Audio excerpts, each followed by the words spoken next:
2023వ సంవత్సరం మరికొద్ది రోజుల్లో ముగియనుంది. ఈ ఏడాదిలో ఎన్నో జ్ఞాపకాలను మూటగట్టుకొని కొత్త సంవత్సరంలోకి అడుగు పెట్టడానికి అందరూ సిద్ధమవుతున్నారు. ప్రపంచవ్యాప్తంగా న్యూ ఇయర్ వేడుకలను ఫ్రెండ్స్, కుటుంబ సభ్యులతో కలిసి జరుపుకోవాలని చాలామంది అనేక ప్రణాళికలు వేసుకుంటారు.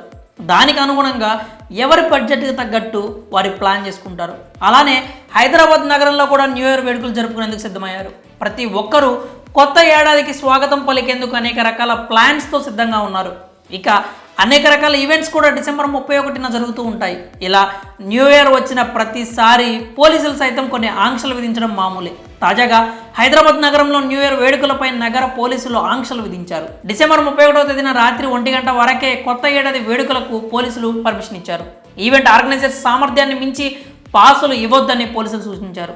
హైదరాబాద్ నూతన సిపి కె శ్రీనివాస్ రెడ్డి మాట్లాడుతూ కీలక ఆదేశాలు జారీ చేశారు. కొత్త సంవత్సరం వేడుకల సందర్భంగా ఈవెంట్ నిర్వాహకులు 10 రోజుల ముందుగానే పోలీసుల నుంచి అనుమతులు తప్పనిసరిగా తీసుకోవాలి అన్నారు. న్యూ ఇయర్ సందర్భంగా జరుపుకునే వేడుకలను రాత్రి 1 గంట వరకే జరుపుకోవాలని సూచించారు. ప్రతి ఈవెంట్లో సీసీ కెమెరాలు తప్పనిసరిగా ఉండాలని, అదేవిధంగా ఈవెంట్స్లో సెక్యూరిటీ తప్పనిసరిగా ఉండాల్సిందే అని ఆయన తెలిపారు. అంతేకాకుండా పార్టీల్లో అశ్లీల నృత్యాలకు అనుమతి లేదని, నిబంధనలను అతిక్రమిస్తే కఠిన చర్యలు తప్పవని హెచ్చరించారు.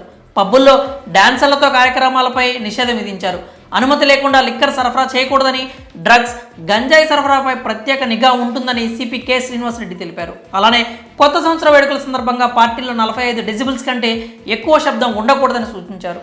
ఈవెంట్స్లో సామర్థ్యానికి మించి పాసులు ఇవ్వకూడదని, పార్కింగ్కు ఎలాంటి ఇబ్బంది లేకుండా చూసుకోవాలని తెలిపారు. ముఖ్యంగా సాధారణ పౌరులకు ట్రాఫిక్ సమస్య కలిగించొద్దని తెలిపారు. మద్యం సంబంధిత ఈవెంట్స్లో మైనర్లకు అనుమతి ఇవ్వకూడదని, నూతన సంవత్సర వేడుకల్లో డ్రగ్స్ ఉపయోగిస్తే కఠిన చర్యలు ఉంటాయని తెలిపారు. అలాగే సమయానికి మించి మద్యం సరఫరా చేయకూడదని, డ్రంక్ అండ్ డ్రైవ్ చేస్తే చట్టపరమైన చర్యలు తప్పవన్నారు. మద్యం సేవించి డ్రైవింగ్ చేస్తూ పట్టుబడితే 10,000 జరిమానాతో పాటు 6 నెలల జైలు శిక్ష విధించడం జరుగుతుందని, అవసరమైతే డ్రైవింగ్ లైసెన్స్ కూడా రద్దవుతుందని పోలీసులు తెలిపారు. ఈ మేరకు న్యూ ఇయర్ వేడుకలు జరుపుకునే వారికి పోలీసులు పలు సూచనలు చేస్తూ ఆంక్షలు విధించారు. ఈ విషయాన్ని మీ ఫ్రెండ్స్కి షేర్ చేయండి, లేదంటే న్యూ ఇయర్ రోజున ఇబ్బందులు పడాల్సి వస్తుంది. మరి న్యూ ఇయర్ వేడుకలకు ఆంక్షలు విధించడంపై మీ అభిప్రాయం ఏంటో కామెంట్స్ రూపంలో తెలియజేయండి.